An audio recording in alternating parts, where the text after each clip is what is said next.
The Right to Ricky Sanchez podcast is proudly presented by DraftKings Sportsbook. Download the app and sign up. Did you hear that noise? Is that a car? Motorcycle. That's fucking great. It sounds like you're in the middle of the street. I love it. Download the DraftKings app. It's the top-rated sportsbook app in the App Store, and use promo code RTRS. And brought to you by, I took advantage of that KC bet, the plus 101. I won $50. There you go. And brought to you by LL Pavorsky Jewelers, who are Right to Ricky Sanchez listeners. Go and get engaged. Touchstone electric fireplaces. Get 15% off at zerodeadbirds.com with using promo code TTP. And Kinetic Skateboarding. Get 9.1% off your first order by using promo code Dave Sober. On the show today, truly the thing of all of our nightmares over the last several years, the Boston Celtics meet the Miami Heat in the Eastern Conference Finals, proving once and for all the NBA should have never come back and we should have never started this podcast. We'll return to a very important debate that we started on last podcast that I did a little bit of research on. Andrew Unterberger makes perhaps his most outrageous and controversial claim to date, which is saying a lot, and an actual encounter from the mailbag with Adam Silver. This is getting deeper and deeper. I can't wait till we get more of these stories. We're up to $3,100 raised on our Bark in the Park team for Providence Animal Center. I saw a story they posted on Instagram the other day. They tried to save a dog. I don't want to get into a whole breeding thing, but a dog that was used for breeding that was just in terrible shape. And they tried and could not save her, which is very sad. But it does make you think of all of the different situations that Providence saves animals from, whether it is surrender or being mistreated or all of those sorts of things. And I'm glad we have them, and I'm glad we support them. And Bark in the Park is their annual 5K. We've got a run team. The event will be virtual, so you can run on your own. I actually heard from a trail running group that is going to map out a trail for people to run if they'd like to run it. But the goal is to raise 10 grand and get 100 team members. And if you raise $50, you'll get our Bark in the Park t-shirt, which is dogs and skulls and fire, and it's awesome. So go to rightsrickysanchez.com and sign up. And while you're at rightsrickysanchez.com, you can enter to win a pair of Under Armour and Bead ones signed by the big guy. That's right. Shawn Bradley. No, signed by Joel Embiid, autographed in his... There it is, he can. Autographed by Joel Embiid and Bead ones. The Under Armour and Bead ones come out September 18th, but we've got a pair to give away. Go to rightsrickysanchez.com. Tell us in 100 words or less what the process means to you, and we'll pick 3 finalists. So you have until September 18th to sign up. Without any further ado, Amos and the chef.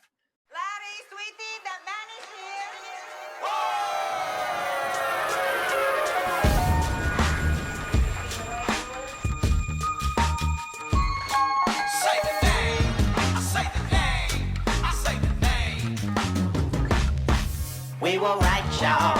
We were right. Even when it went wrong, we were right. We was right, y'all. We were right. So say the name. Say the name. We were right, y'all. We were right. Even when it went wrong, we were right. We were right, y'all. We were right. So say the name. Say the name. Say the name.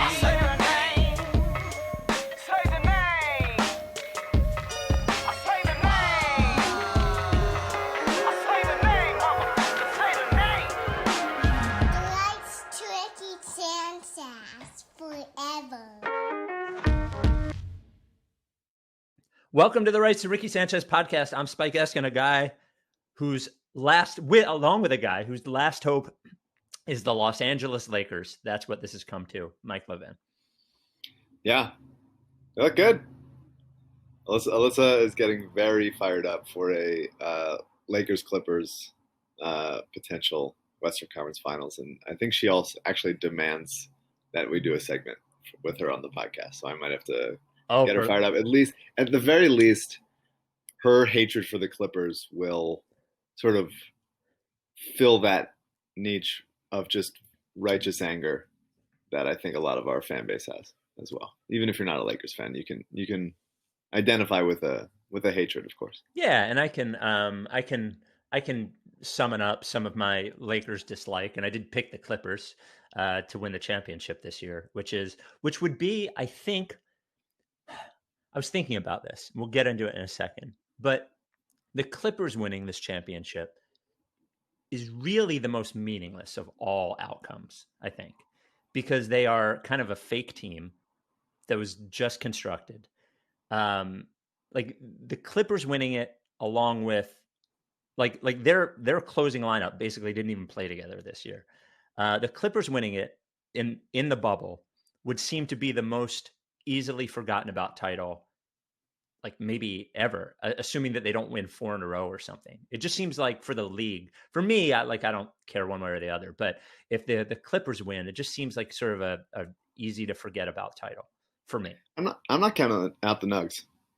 Yeah, well, I'm counting out the Nugs. I mean, for a lot of reasons, but I think the Clippers end up winning this, and a meaningless battle for LA in that even if the Clippers win, they still don't own LA.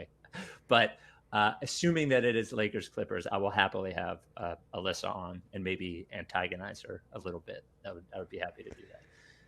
Yeah, I wouldn't say the Clippers are a fake team. Obviously, they have Paul George and Kawhi, but the supporting cast of that team is like what makes it like kind of special for like Lou and Pat and Trez and even Zubats, who they got from the Lakers, and a handful of other guys that have Shamet, Hurts. There's every single team has some level of like Sixers misery involved in it. Right, yeah. Like even the Lakers have like, well, the fake LeBron meeting. Yep. Denver has Jeremy. Houston has Covington. Clippers obviously have Shamet. Miami has Jimmy. Boston has all of our, all of our hatred, and also Grant Williams, who we just handed them for free because they telegraphed the Matisse pick. Yeah, it's great. There's so many things. There's so many things. I will say that Taylor Horton Tucker did play. Yeah, he did. I saw, and was pretty useful. It was what a nice treat for that to come true. That prediction cost me nothing. If it didn't happen, no one would have held that against me. Yeah. And I only reaped the benefits of it. That was a really nice thing. That's sort of like the reason to always pick the underdog. Like there's almost no risk in picking something that probably won't happen, you know? Yeah. Before we get started, I would like to remind everyone that we are over 2 weeks after the season, and Scott O'Neill is still the CEO of the Sixers after overseeing the Jerry Colangelo fiasco and allowing him to hire his son, Burnergate, then team collaboration, along with charging people to be on a waiting list for season tickets that aren't actually sold out, that they've actually sold to a ticket reseller to make it seem like they're sold out. So Scott O'Neill, unbelievable, still the CEO. They have to feel more. Even they should have been feeling shame this entire time, but they should all feel even more shame that it's Celtics Heat. They should. That should be escalated to such a degree. There should be. Look, I'm not in favor of this, but something like beheadings, like there should in a sort of monarchy. You know what happens when you do things like this? I get blamed. It's in a monarchy. A similar thing. Like if we were watching a show of like in Game of Thrones or Troy or whatever it is, that was what would happen. I don't want that to happen, but we need the modern equivalent that doesn't take off someone's head of taking off someone's head. Oh my God. That's what we need.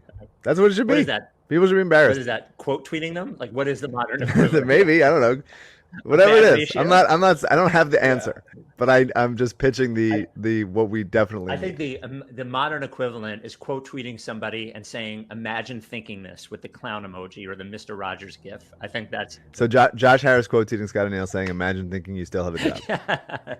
Okay, that's beheading. That's modern beheading. I'm fine with that. Could you imagine?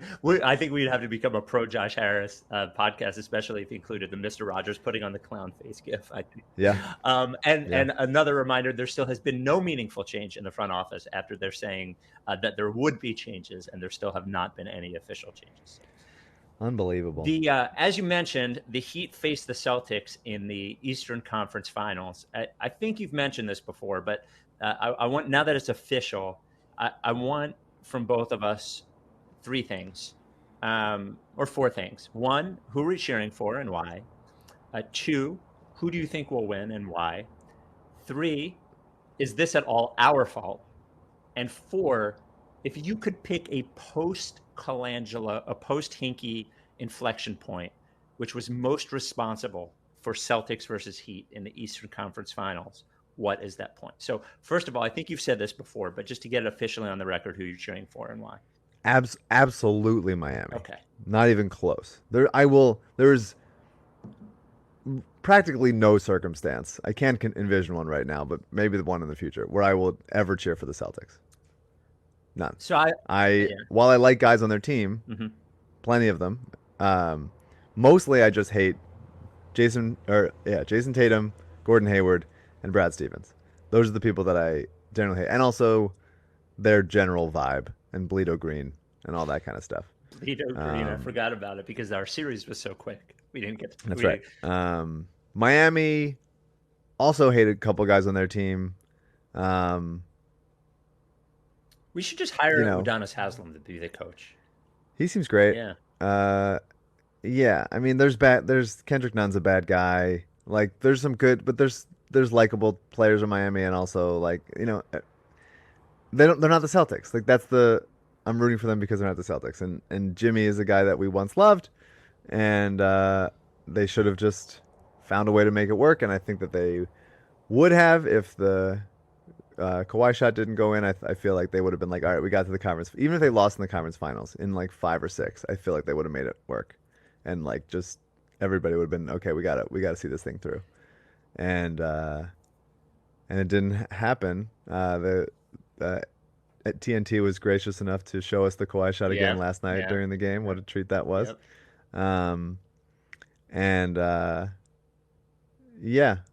I don't. It's not close for me. I'm fine either way. The Sixers front office gets their comeuppance.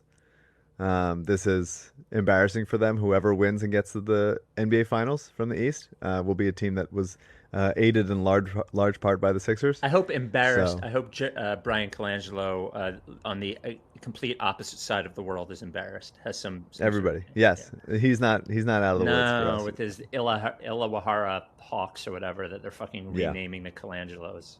So I would say I would, and I also don't want it to be Lakers Celtics because that's so lame. It's just like enough already. If this weird ass season and we get Lakers Celtics would be such a boring way to do it. I would be fine with Lakers Heat, and I would be rooting for the Lakers in that series. But yeah, just not Boston. And is this our fault? Yes, everything's always our fault. We are responsible. Had we never, done a lottery party and then the banner and then the billboard and etc.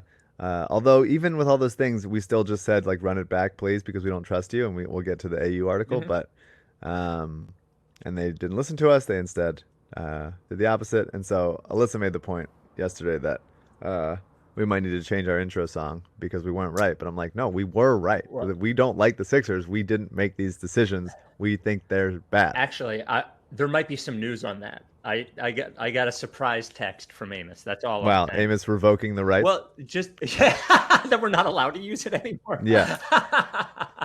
His lawyer.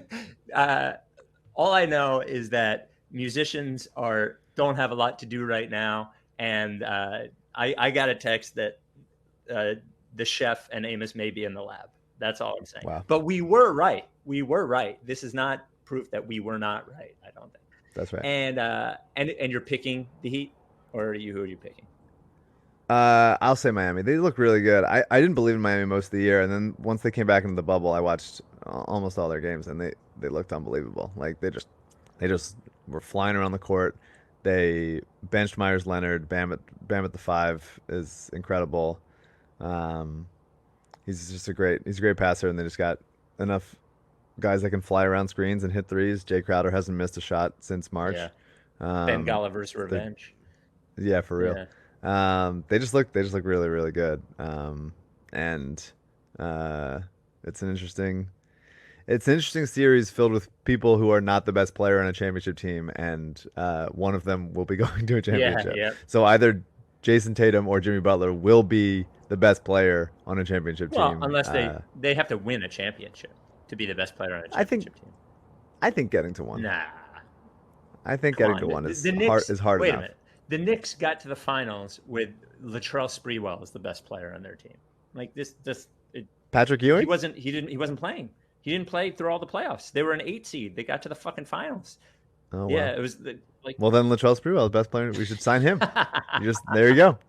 And that's your fault. That would be my fault. So I am cheering for the Celtics. I'm sorry, for 3 reasons. First of all, I know you say it's equally embarrassing, but I don't believe that it is. I think it is much more embarrassing if the Celtics make it. We've done 2 trades with the Celtics, and even though Jimmy Butler is on the Heat, and we say, like, you did the thing that maybe they should have kept Butler instead of Ben Simmons, I don't think anybody really believes that. And I think to really, like, fault the front office, you have to go back to the Covington trade with Miami, with Minnesota. So, and I like more players on the Celtics than I do the Heat. I just do. I like Marcus Smart. I like what's his name? Jaylen Brown. I like Kemba Walker now. I don't know. There's more players on that team that I like. And I think it's much more embarrassing. I would agree. You're forgetting the Al Horford signing. You're right. Right. Yes. Part of the embarrassment. Yeah. I would not disagree that it's more embarrassing if the Celtics win. I would say to counter that, and our goal is here to just imbue as much pain into the Sixers as we can. If the Celtics win at all, they can be like, oh, well, that's why we got swept, because they were just a historically good team. Yeah. But that's wrong. No, they're not historically good. They're not. They should not have gotten swept by the fucking Celtics. They're good, but they're not historically good. They're good, and they look good, and they were the better team in that Toronto series. That honestly should not have gone 7. No. Yeah. But the Sixers still should have beaten them had they been just slightly more competent as an organization. Who do you think will win? I think the Celtics will win. I think Miami will. Yeah, you said, yeah. I think the Celtics will win because they have more good players. I think it is possible to say that right this second, the Heat may have the best. Like, Tatum certainly has games where he will be the best player on the court. I think game to game, Butler is better right now. But I think like Tatum's ceiling is obviously way higher. Like when he's great, he's much better than Butler. I don't know. So I mean, he can make tougher outside shots, but he also takes tougher outside shots because he can make them. And because he's like a Kobe impersonator. He just likes to do that stuff. I don't trust him as a shot maker. I just don't. Like sometimes he will, like for sure, but so will like Jordan Clarkson. Like I just don't. I just don't buy it. I look at him and I'm just like, I mean, obviously, Alec Burks. He's improved as a ball handler. He's improved as a finisher. Certainly as a defender. Certainly as a passer. I just think he really wants to be the guy, and that's I guess to his credit sometimes that he's willing to be that, to like take those shots and all that stuff. Yeah. But I just think so often he takes bad shots and unnecessarily so, and so I'd be interested to see how Gordon Hayward gets worked back into it. They're a better team when Marcus Smart plays more. I also like Marcus Smart. Alyssa was mad at me that I liked Marcus Smart because she hates him. I would fucking kill for Marcus Smart. He's just my kind of player. Just like a grungy, like dirty, like get in there. I love it. I would kill for Marcus Smart on this team. I know. I would just fucking murder for Marcus Smart. Honestly, like.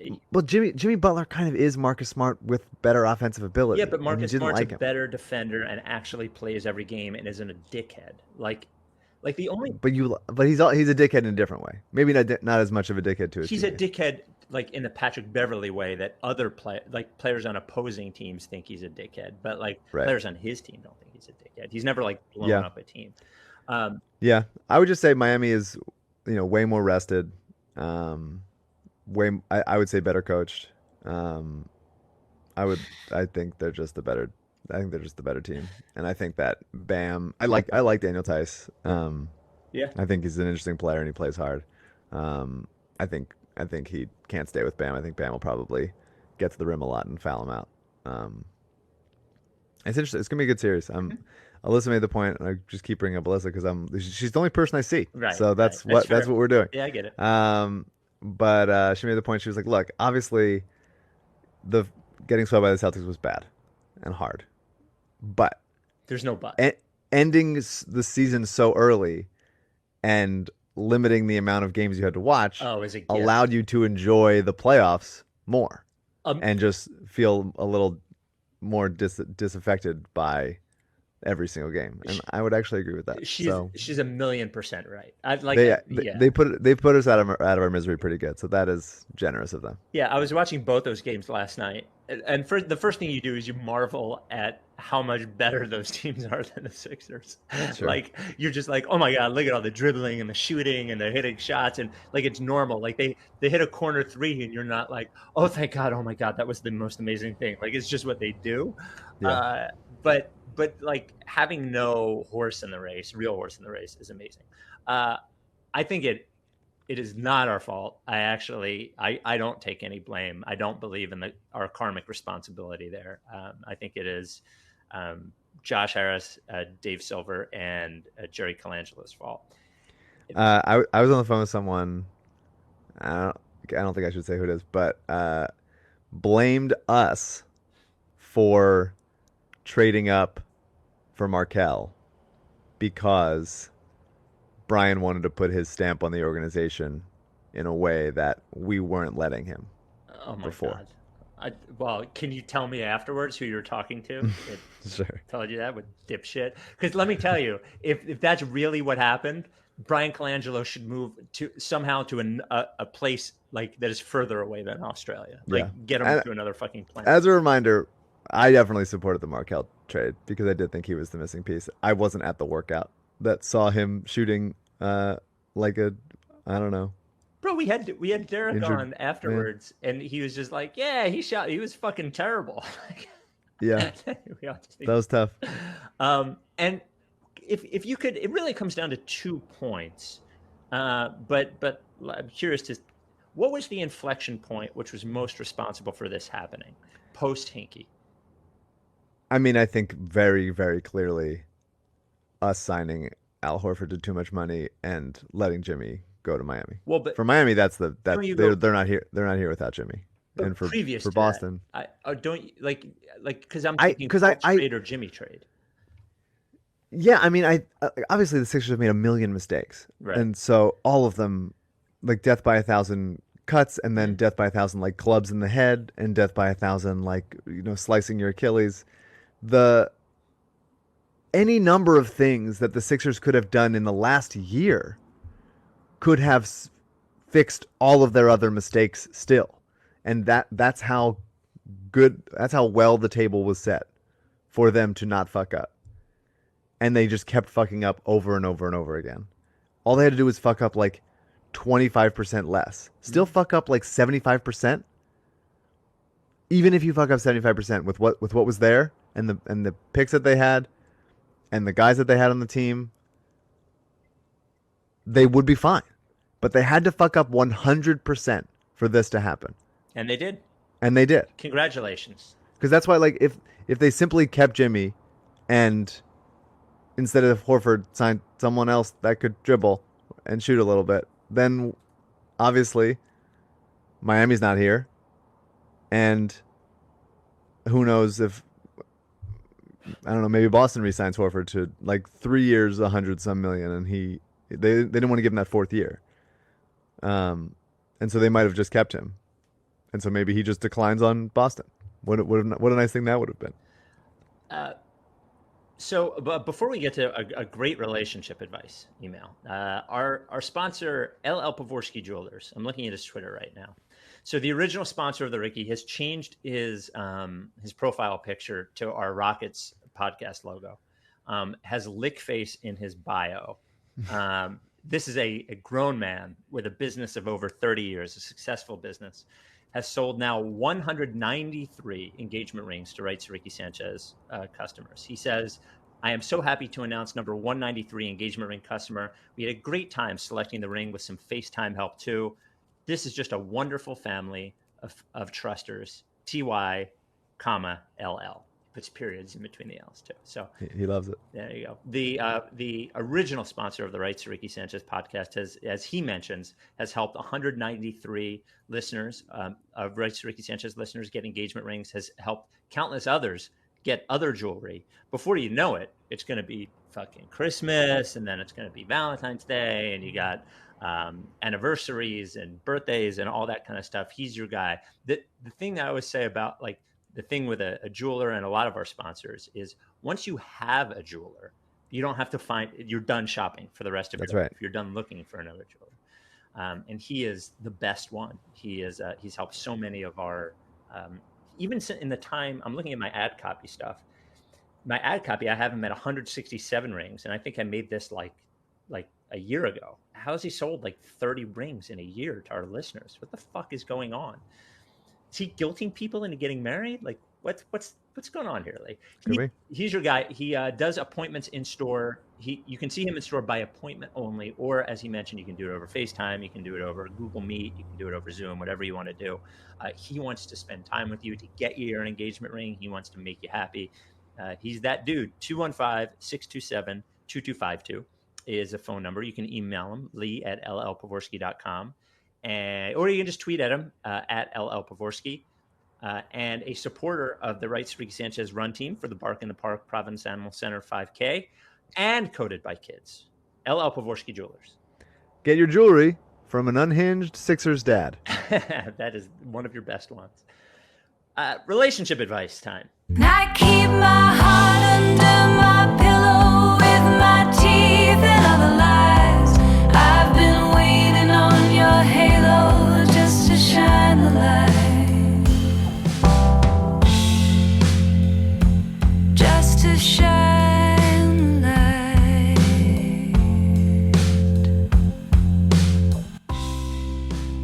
So the music for relationship advice, of course, our very own Eliza Hardy-Jones. Thank you, Eliza. The subject line of this is from Laura. It's from Laura. Subject line is girlfriend of a frustrated fan. First off, big fan of the pod. Grew up in Havertown in a big Philly sports family, so I've always loved the Sixers. My boyfriend, Pat, is a huge fan, and he's who got me into the pod, and now we listen all the time. I've got a quick story, and I think other listeners can relate to. My boyfriend and I have been dating for a few years now, and we live together. Recently, I was out to dinner with my mom and aunts. How do you say it? I think people here say aunts. I say aunts. And naturally, they started peppering me with questions about when we'll get engaged. Being a typical dude, Pat likes to change the subject when I start dropping hints like this. He met me in the city after dinner, and we went to IBG where they were playing the Lakers-Rockets game. He's a big fan of Covington. He once ran into Rocco at Dave & Buster's in Philly, and apparently he was super cool. Super cool. Super cool. So he's going into how he'd love to have Covington back and how he fits way better with Embiid and Simmons than others. He goes into a speech, which I've heard before, about how if the Sixers never traded Covington and Saric, get Mikal Bridges, they'd have all this young talent and not be tied down with older stars that they have to force fit with Ben and Joe. It's after this exasperating speech that he finally says, you know what? I can't talk about how bad the Sixers messed up anymore. Let's talk about marriage instead. So I guess thank you, Sixers front office, for being so incompetent that it has driven my boyfriend to enough frustration that we can now discuss marriage. Every girl's dream. Also, now would be a perfect segue into an LL Pavorsky plug. He should hopefully expect an email from Pat soon. Thanks for all the entertaining pods, and let's go Sixers. So what a nice and low-key depressing email. Yeah. And no advice needed. You guys are on a great... You guys got it. So on the last podcast, somehow we stumbled into just really showing rock bottom, and I'm going to take it even lower. Somehow we stumbled into a debate about who is worse, Jahlil Okafor or Shawn Bradley. A worthy use of everyone's time. So I went and did, by the way, shout out to Basketball Reference, which now is called StatHead, and now you have to pay for it. And Basketball Reference is such a lovely website. I am happy to pay $8 a month to use it. I think it's worth every penny. It's a wonder that they can't survive off of tiny little text ads at the bottom of Basketball Reference. So I gladly paid $8 a month for this. So I went back. So Shawn Bradley played 12 seasons in the NBA. So first I compared their first 5 seasons. So I did per game, per 36, and per 100 possessions. Let me tell you, their first 5 seasons is pretty shocking in how, like, so Shawn Bradley averaged 11.3 points per game, Okafor 11. Bradley 2 turnovers a game somehow, Okafor 1.5. Here's the big one: blocks, Bradley 3.4, Okafor somehow at just under 1. About the same assists, Bradley 8 rebounds, Okafor 5. Bradley shooting 43% from the field somehow. Hard to do. Somehow, and Okafor at 54% from the field. Their per 36s are, as you'd imagine. Okafor's points are way higher. Their rebounds are about the same. And their advanced stats. Shawn Bradley has an offensive rating of 95, and Okafor is 105, and there's a huge difference in defensive rating. I guess my full career, it shows a sort of a similar thing. I guess my shocking look back is how incredibly different they were as players, yet they still managed to be worthless in almost the same ways, or almost the same level of worthless. So your original point was that you thought Okafor was way worse than Shawn Bradley. Looking at the numbers, do you think that is the case still? Yeah, I mean, there's such different times that they played in. Okafor would obviously be better in that time, like 100%. Right. But for the times they played, Okafor is useless out there right now. There is nothing he is good at. There is not a single thing you want him to do. Maybe once a game you're like, hey, do a little spinny dipty-doo and finish in, with a nice like soft layup. Like maybe once. But for the most part, you don't want him to do that because he's not that good. And he's not going to pass out of that. And he's pretty easy to stop and he doesn't get fouled. He's horrible on defense in every way. Bradley at least blocks shots. Like I'm not gonna say he's a great defensive player, but at least he blocked shots, he protected the rim. Like that is a value. Okafor to me provides none of that. And also doesn't know for maybe at this point in New Orleans, when he comes in like once every couple games and does a little bit if guys are hurt, maybe he knows what his role is now, maybe. But he still thinks he's like the guy for the most part. Shawn Bradley pretty quickly knew, here's what I'm good at, here's what I'm certainly not. Well, he didn't like basketball that much. I mean, he was doing it because he was 7'6" and he could make money, and I don't blame him for that. When you're 7'6", everything costs a lot of money. The context I have to give, because I just don't think people will remember, we're talking about 2 top 3 picks that were immediately as bad as we're talking about. Yeah. It is stunning that both guys could go top 3. Boy, man, the draft. Holy smokes. Before we get to the mailbag, and mailbaggers are stepping it up as they did last time we were in the offseason, which was a month ago. I wanted to talk about Andrew Unterberger's article on rightstrikeysanchez.com today. And if not, pick will convey as 2 second rounders, which is brought to you by Kinetic Skateboarding. I bought a Kinetic t-shirt this week. I'll show it on the YouTube right now. A tie-dye, a Kinetic tie-dye with a little bear. I'm a sucker for a good tie-dye, and I have way too many t-shirts for a 44-year-old guy, just way too many. Tons of great gear. It's obviously a place for skateboarding stuff, but even if you're a poser like me that just likes to buy the gear, that's where you want to go. KineticSkateboarding.com. Use promo code Dave Silver for 9.1% off your first order. So AU's article today was basically, the title is "The 2026ers Stunk, but They Should Run It Back Anyway," which is a stunning title. Yeah. Until you read it, which is, AU has always been the even more so than you, the forever optimist. He immediately talks himself into, this is going to be okay, and here's why. And the title of this makes you think that that's what it is. But it is really a reality check is what this is. And basically what he's saying is, okay, I see all the CP3 trades. Good luck. It's never going to happen. Yeah. Somebody else is going to offer them better. Mm-hmm. And the other part is, I do not trust this front office to not get us in deeper trouble than we are now So can you do us a favor and just trade Josh Richardson for a random little guard who can actually dribble, and let's see, because basically that is what making. I don't think that I agree. I don't think there's any trade that they can make that fixes this. Like basically, this just comes down to like Ben and Joe are going to have to do something that they haven't done in any offseason so far. But his thing is like, please don't get us in deeper trouble. And I thought it was an interesting take, especially with what's going on with Sixers fans now and all their made up trades. What did you think?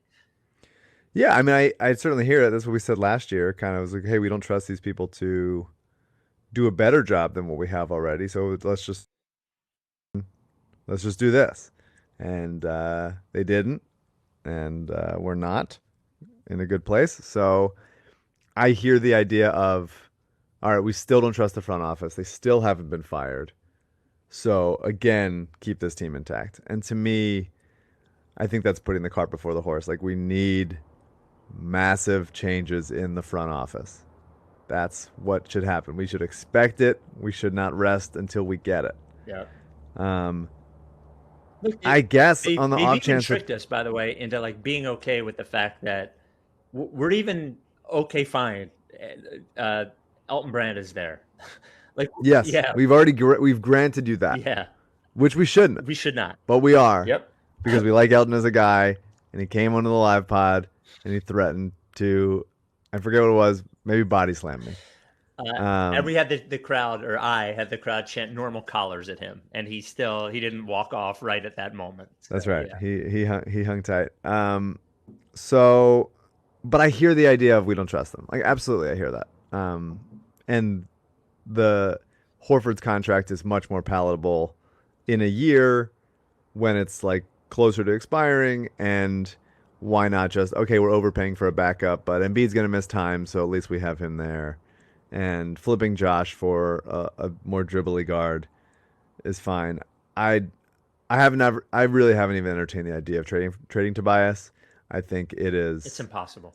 I think it's both impossible and also mostly negative. Like, you're not getting value for Tobias. You're just getting out from under it. Yeah, you'd have to give up picks just to get out. Like, what negative value means is that you're going to have to give up value to not have him here.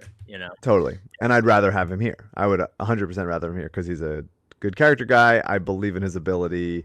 I believe he's useful. He's fine. Yes. He's fine. Yeah. He's obviously way overpaid, but I think he's absolutely fine. And I don't think there's a reason why he couldn't continue to improve his game on the margins, whether that's drawing fouls more or shooting more threes more quickly, or being as like generally solid on defense as he was this past season. Horford is tough for me to say, like, let's just keep it, because he's so clearly unhappy. And I think the team is so clearly like, what is this? Yeah. What is this happening? Like, for Embiid's sake, they got to get rid of Horford. Yeah, I mean, it's just like there is no circumstance when, aside from maybe like one possession at the end of a game, when Ben, Joel, and Horford should be on the court at the same time, and that's tough for three very high-paid players to say. So to me, I think that there are Horford trades available. I don't think he's totally toast. I think he can help teams. I think if Embiid, God forbid, missed a lot of time next year, I think Horford would be totally fine. I think he'd be like absolutely serviceable, like whatever it is, like 14-7 with like competent defense. Like, I think he's not Chris Webber when we got him. I think he is a better player still, and I think he's a smarter player. I think he's more useful. But I'd still definitely try to trade him, because ideally he's still in the playoffs. Ideally he's still a backup center. I've talked myself into it, and then Sam Vecini wrote about it. Like, Horford for Terry Rozier. I would give it to me. I would do it in a second. I'd be totally fine. Terry Rozier became a very good catch and shoot jump shooter. But why would this past year? Oh, are they doing it because Devontae Graham is good now? Is that why? Devontae Graham is good, and also they have the third pick. Okay. So I believe it's third. So second or third. So they could draft LaMelo Ball or Anthony Edwards. I would do Terry Rozier for Al Horford without even thinking about Totally. It would probably cost another pick. it. It would cost So the probably OKC pick. probably the OKC pick, yeah. Yeah. So and I would still do that, and that's fine. I think Horford. I honestly think that makes a lot of sense in Charlotte. Like I want to see what that looks like. I would not mind Charlotte getting pretty good because I love Devontae Graham. Um, Dude, give me at least so like one guy with fucking guts, even if it's $20 million Trey Burke. Just fucking give me one exactly, guy. exactly. He's athletic. He can dribble. He can get to the rim. He doesn't really get fouled much, which is annoying. But he is a good shooter, and I think that just having Fine. his big bouncy with like competent shooting skill set would be really really helpful. So I would absolutely do that. And also, just to say it, I would like to see the Charlotte lineup of LaMelo Ball, Devontae Graham, Miles Bridges, PJ Washington, Al Horford. I think that's a good team. I think that's a playoff team in the East for sure. And I'd be excited to see how the team grows. And Al Horford can be like the Papa Bear of this like young scrappy guys. Him and PJ Washington are cut from the same cloth. Like I feel like that's a really nice team. Let Charlotte have that. What a treat it would be. But yeah, so while I agree with AU in principle, I don't think it's time to just let them off the hook yet.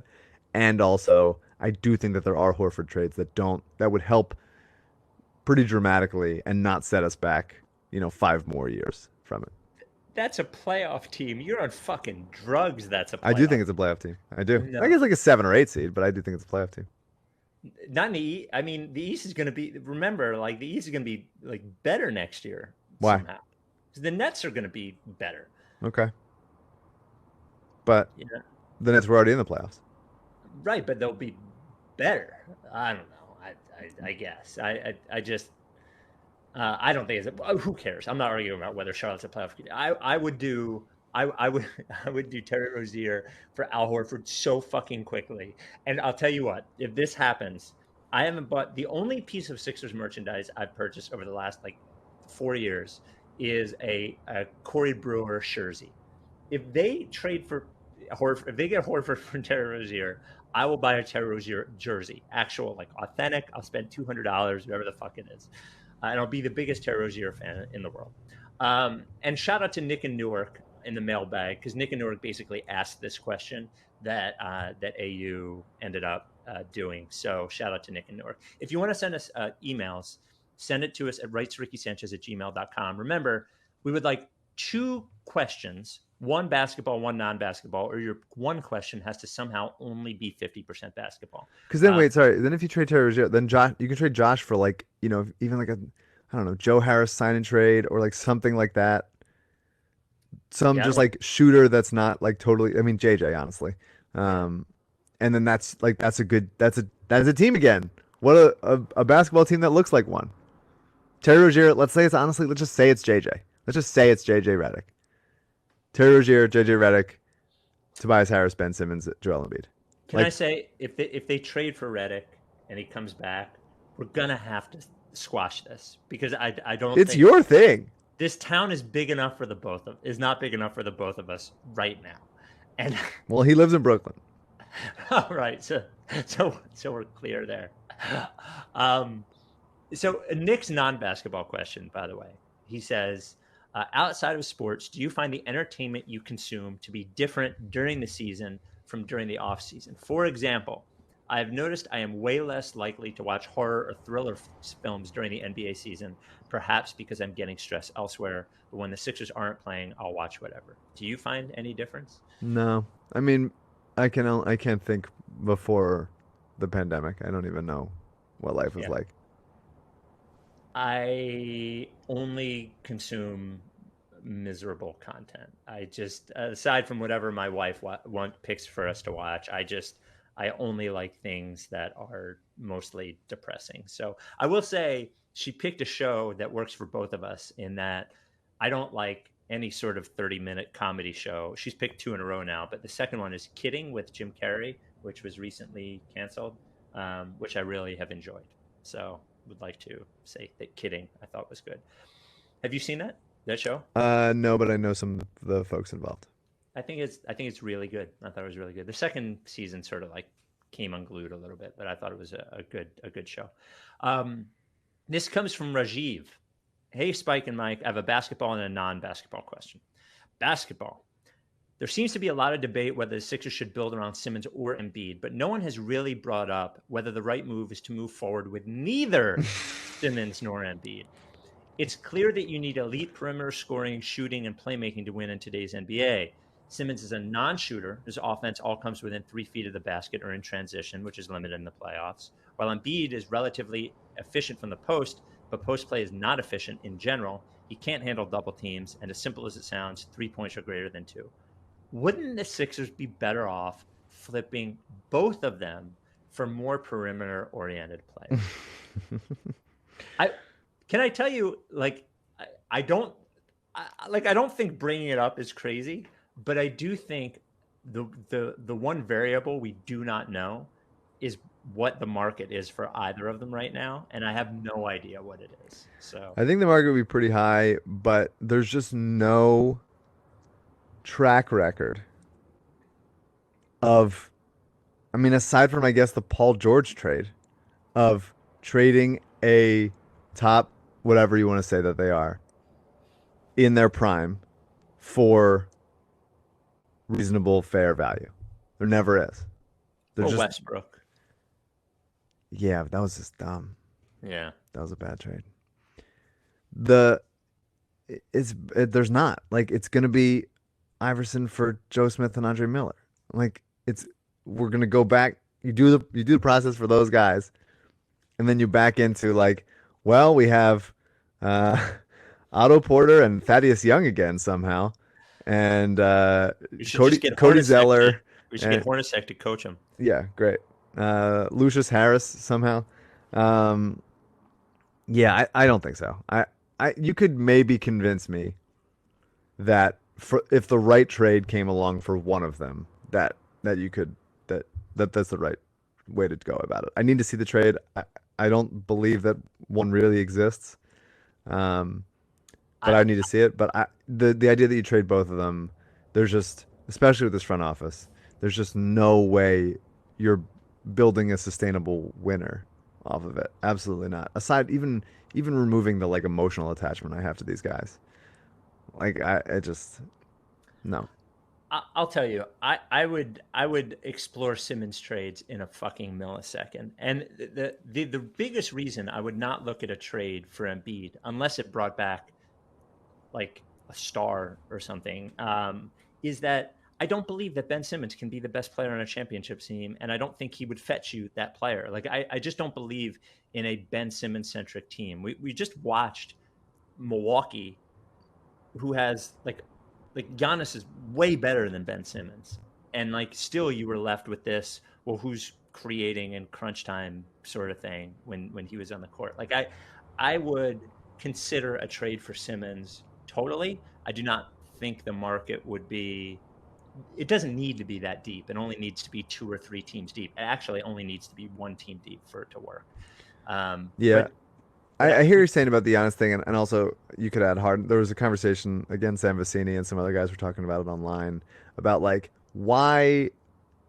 I think Michael Lee tweeted this Warriors GM Bob Myers video where he talks about, I think it was at Sloan, where he talks about versatility in the playoffs, and how in the playoffs you're playing the same team over and over again, and they're taking away your first option. If you're a player, they're saying all right, this guy likes to drive left, so we're gonna force him right, or we're gonna force him to hit step backs or whatever it is. And the key to avoiding that as a team is to have multiple options, multiple ways to beat the other team, and be unpredictable. And that's basically versatility. And the thing that Giannis doesn't have, if he's the guy creating, is what he wants to do, and that's drive into the lane and either just dunk through people or kick it out to legitimately pretty mediocre shooters for the most part. Harden wants to either get all the way to the rim or swing the ball around the perimeter or do a step back. And there's just a limited amount of, and obviously they're both incredible players, 100%, 2 of the best offensive players in the game. But they're in these middle moments, in these in between areas, they're just not as dynamic, because you don't want Giannis really shooting, you're fine with him taking any sort of jump shot, really. And for uh, for Harden, like he's just not. He just refuses, whether it's him or the offense, refuses to take those mid-range shots. And I don't think mid-range shots are good. I'm not a mid-range shot guy. Like I don't think it's a lost art, any of that stuff. But I do think sometimes in the playoffs, in one possession, you need to get a good look. And the good look isn't always, Well, just a contested step back or whatever it is. And that's why a guy like Kawhi, a guy like LeBron, sad to say Jimmy Butler, like there's a level of Tatum. unpredictability. No, there's a level of unpredictability and versatility that like, hey, I can kind of do everything here. And they whether have to that's guard like you everywhere. That way they have to guard you they everywhere. have to guard you everywhere. Yeah. Exactly. So you never take them. You never give them like a possession off. You never give them like an area off, and that allows you to just get by in these like really intense. You watch these playoff games, and they're playing so fast and hard and intense, and on both ends of the ball, and it's just like really hard to get good looks. And sometimes your best look is like kind of a 18-footer from OG Anunoby in the corner. Like it's a weird. That's ideally not the shot you want to take, but it's the playoffs. You got to get good looks where you can get them, and sometimes that's it. And if you have some like Giannis and Harden currently are not those guys that have the unpredictability and versatility that you need. Now Ben and Joel, kind of the same thing. I think Joel is good enough at drawing fouls and hitting shots where it's fine. I think with better teammates, he'd be better at passing out of the post. That's been a pet issue of mine for a long time, of getting rid of the ball fast and kicking it out to shooters. Ben needs to shoot, obviously, but he is a, top 5 or 10 passer in the league. So I believe in his ability to make things happen out of that if you play him at the high post with other guys. Like obviously by himself, he's not the best player in a championship team, but in the right situation, I believe that he could absolutely be in that conversation. Well, he's got to fucking buy in. Like 100%. We're talking about this Rozier trade. If they trade for Terry Rozier, that guy is bringing the ball up the floor and a lot. And like this, like I'm just like I don't want to talk about it all. I'm done with like will Ben, will not Ben. Ben needs to buy in. Ben needs to shoot fucking corner threes and not be the point guard. And like I'm just sick of hearing it otherwise. And the one thing I would say about Giannis, like two things about things you said, is that we talk about Ben being a center a lot. Giannis is actually a center. Yeah. Like Giannis, because Giannis can protect the rim defensively, which is what when we talk about the difference between what's his name on Miami? Bam on Miami. Bam's a rim protector. Ben's not. Like so Ben can't play center defensively. And that's what Giannis should be. Giannis should be a center who can actually handle the ball and shoot a three occasionally, but also fucking dominate. Yeah, I mean, Brook Lopez has turned into a really good player over there, and is a capable 3-point shooter and if you follow Ben Dietrich's, a better defensive player than Giannis, which is a bit I enjoy of Ben's, and certainly long enough to do a lot of useful stuff. But I agree, I wouldn't mind another like penetrator in Milwaukee that can do more stuff. Chris Middleton is really good, and he's better than Tobias for sure, but he's Tobias-y for sure. Yes. He's not a quick shooter, get to the rim, get fouled type of guy. And you saw that when Giannis was out for some of game 4 and 5, where it was like, that's a lot of Chris Middleton you're depending on, and those are his weaknesses. Yeah, he's way better than Tobias, but but I agree with you totally. And non-basketball question, what is the highest level at which each of you have played a sport in your life, and what sport was it? Highest level is in like professionally? No, I mean highest level in like life, I guess, like whether it is a high level rec league team, high school, like what is the highest like level of league? Or like when was I the best at something? You can answer both, I guess. Well, my answer is highest like league level was like JV baseball and JV hockey, ice hockey. Like that's the highest like official level I played. The best I ever was, even though I was fat, like the highest level game I ever played in was a pickup game when I was at Syracuse that Todd Bergen and Lazarus Sims were also in. And I hit a shot when Todd Bergen threw me a pass. And that is, I hit a 3-pointer. And that is that is like the highlight. That's pretty of good. my sports playing. Yeah. And I ran a marathon. I ran 2 marathons. That's pretty good. Yeah, I think that's the answer. Yeah. I don't necessarily, want to regale my like rec league highlights. You don't?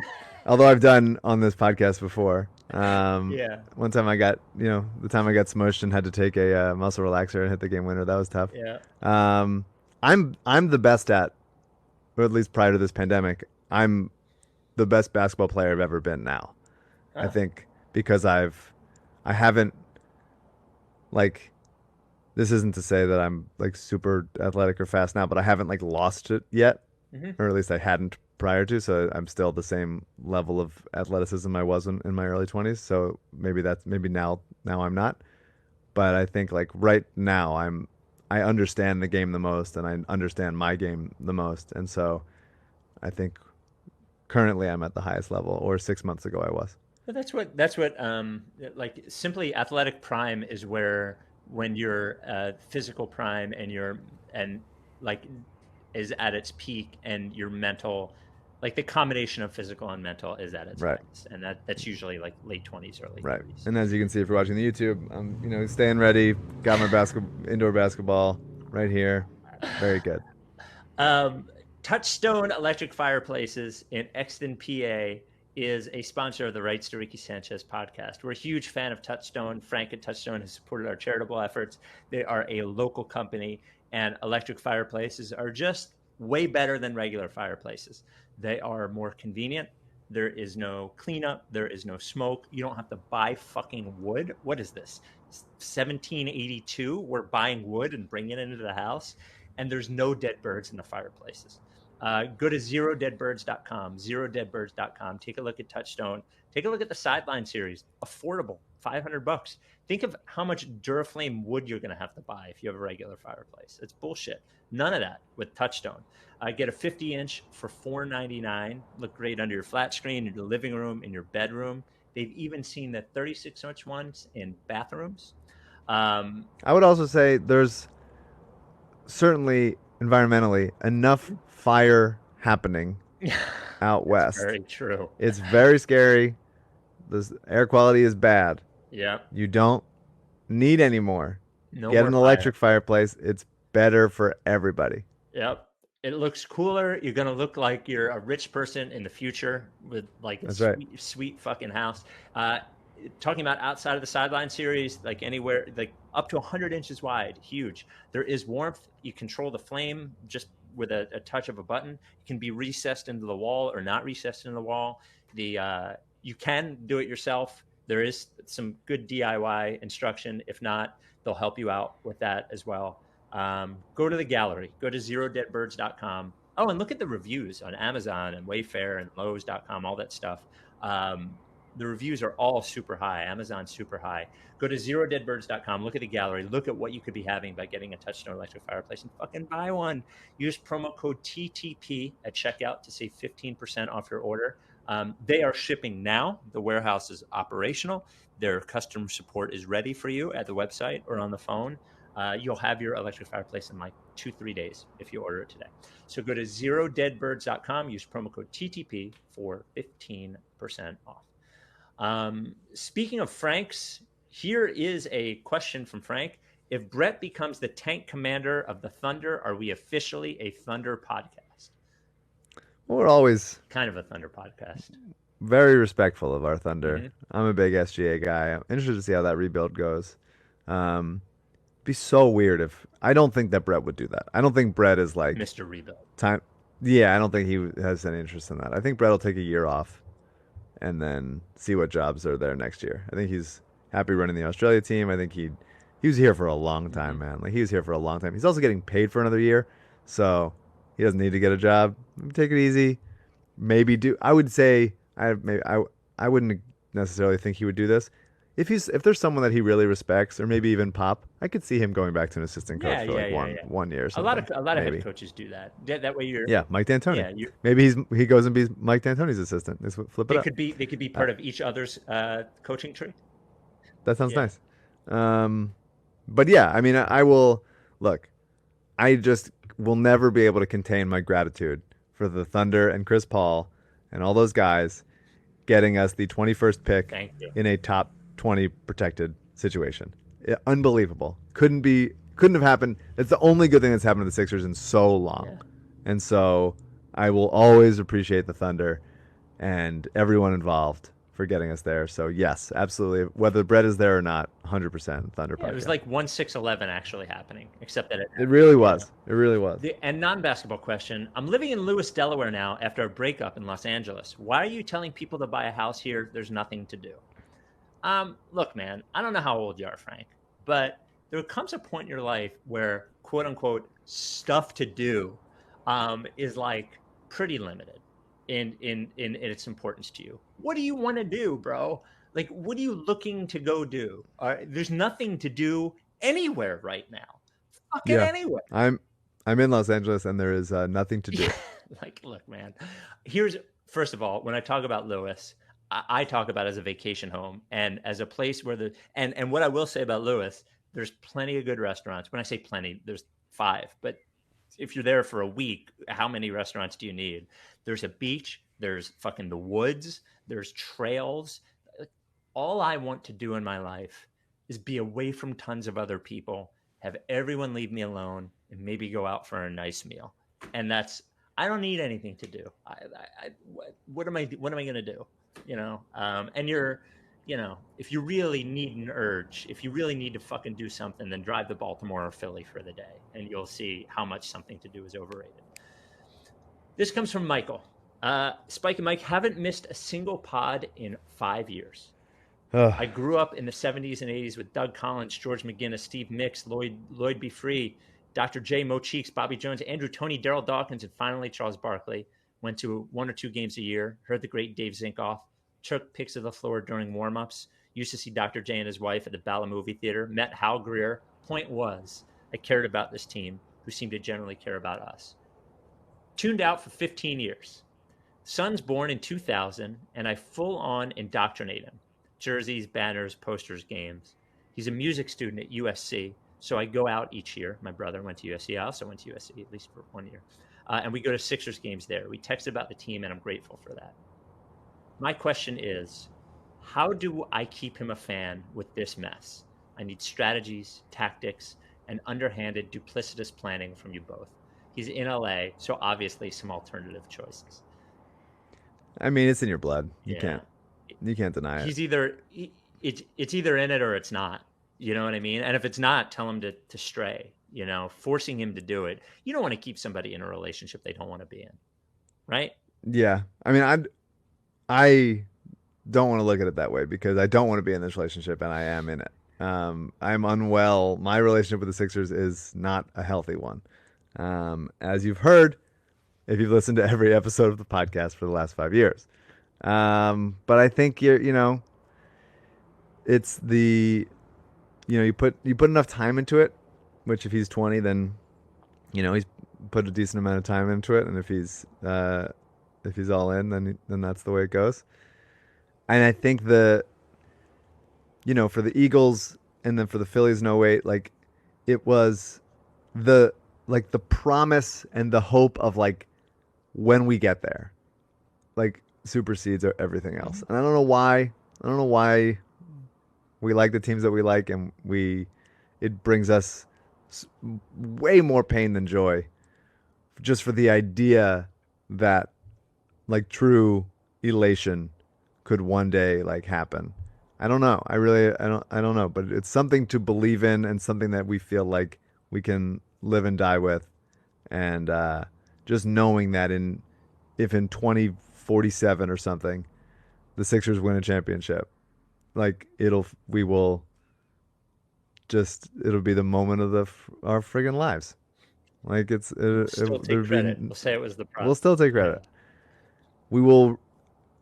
There's no way we're still doing the podcast at that point, but we will get the podcast back together with your fucking like 70-year-old self, and we will do another podcast. If either of us are still alive when the Sixers win a championship, we will do another podcast. That is a promise. Yeah, that's definitely a promise. I actually feel sort of disappointed because back in the day, I used to have a Sixers podcast with a guy, Eagles podcast with a guy named guys named Lee and Chris. It was called Time's Yours. It was a great podcast. We eventually had to give it up, and we kept saying that if they ever won the Super Bowl, we would do another one. And we didn't. I'm actually kind of disappointed. We would have to do it. You and I would have to do the podcast. And his basketball question is: I love Ben, but do we honestly think he'll be willing to shoot for anyone, teammate or coach, if he wouldn't for Brett? I don't know. I was thinking about this, like wondering what a new coach, if you're a new coach coming into this team and say it's the same roster so far, what's your first move? Like, how do you get everybody on your side? Who do you talk to first? What do you like? Do you come in and say, all right, Joel, here's what I want from you? Or do you just like not even worry about that first and just try to build a relationship and just be like, what do you want out of this, to Joe and Ben, like, or the young guys or whatever it is? It's interesting. I wonder what it is. Well, so I was, until, my mid 30s, I was try to make everyone do what I wanted them to do the way I wanted them to do it guy.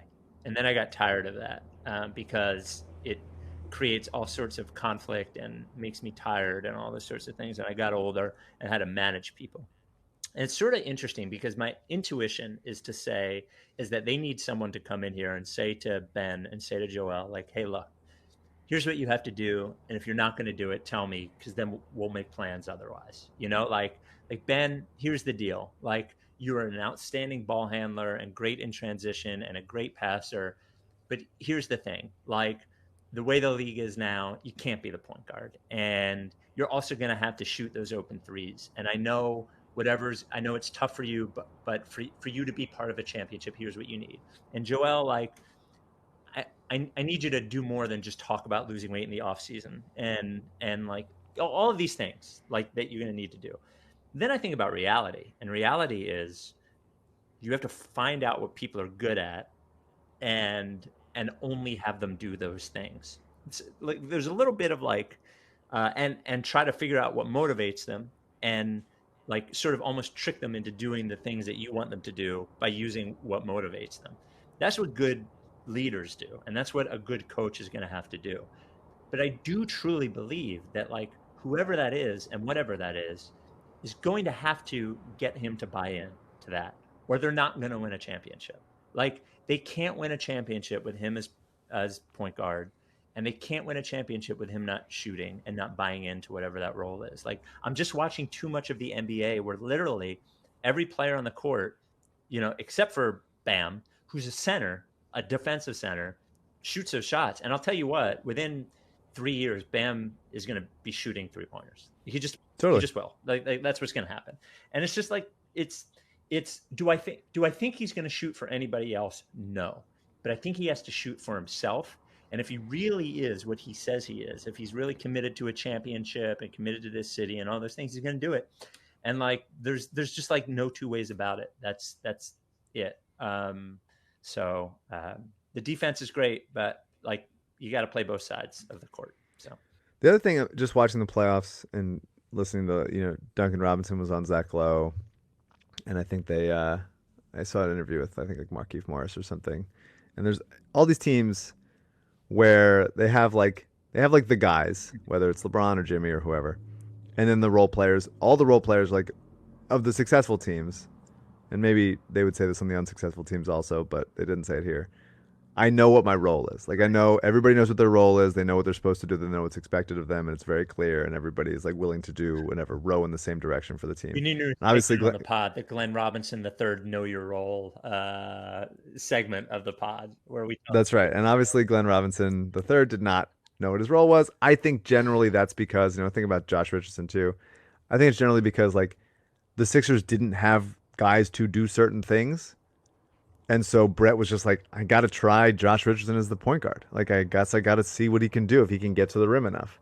And so when that didn't work and then that was pulled from him, then I'm sure Josh was like, well, I'm not sure what my role is anymore. And it's like, well, that's not really your fault. It's not really Brett's fault. It's kind of just like the roster was missing some of these kinds of pieces.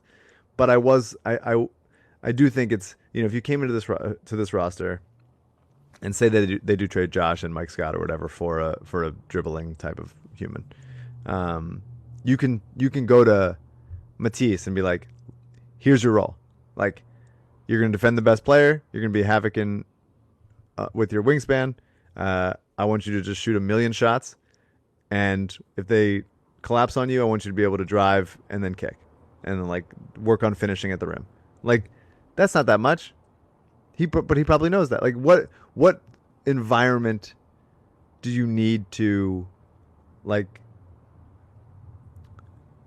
set up for players who are limited in some capacity, the way that, like, you know, Duncan Robinson isn't, like, working on his dribble drive game, like, in traffic or whatever, but still able to do the things he's best at and not get, I guess, pigeonholed. Not even pigeonholed, but just so obvious, like, what they can and can't do, that it's easily teams are in the playoffs easily able to, like, dissuade you or bump you out of your spot from doing that. So it's a you want your guys to be versatile, like we were talking about before, but also you want them to, like, hey, here's what you do. This is the thing that you do. You do it. We need you to do this. And so it's an interesting thing when we're thinking of a coach, of how he sets these guys up to succeed both in the regular season and in the playoffs, when the rotations shorten and the defense tightens up and we just need, you know, everybody to execute. Yeah, and it will come down to his ability to motivate and know and get the two players who are the best on this team to know their roles. And if they can, then honestly, the players around them, people like Harris and Horford, I don't think there's any chance Horford's here, but even Richardson will appear to be better and become more tradable too, I think, is the problem too. I think the fact that this is such a big mess makes all of those things more difficult. So, and, you know, maybe that's why when guys come here after being good somewhere else, they're bad, because the roles are not clearly defined. I think, and maybe that's a Brett issue, yeah. Maybe that's a roster issue. Yeah. But, like, hey, in Dallas, Trey Burke's role was very defined. I mean, I don't know if his role wasn't defined here. He came in sometimes and they asked him to shoot and get to the rim sometimes. Yeah. But he was better in Dallas and more efficient, and they clearly, you know, utilized him well. But it's just an interesting, I don't know. Yeah. Well, we are fully into the off season. We're going to start working on guests. If you haven't, we started getting some guest suggestions in the email. If you have anybody interesting, like, that's how we found Bill O'Neill, the world champion bowler, was via email. So if you have somebody, great guest, all-time guest, who tweeted at us to indicate that he is not related to Scott O'Neill. Yes. We're not quite, no Sam Kravitz. We're not ready to talk sumo wrestling, but if the season doesn't start until March, you never know. So send us a note. Thank you for listening. Thank you for hanging with us. Support our sponsors, donate to charities, be good to each other, vote in November. Is that everything? Yep. Yes. No, how do I end the pod? Oh, are you done with TTP? Yeah, you know, lick face. If you don't fuck with me, then I won't fuck with you. If you don't fuck with me, then I won't fuck with you. If you don't fuck with me, then I won't fuck with you. If you don't fuck with me, then I won't fuck with you. But if you fuck with me, I'm gonna fucking kill you! Time for Plan B.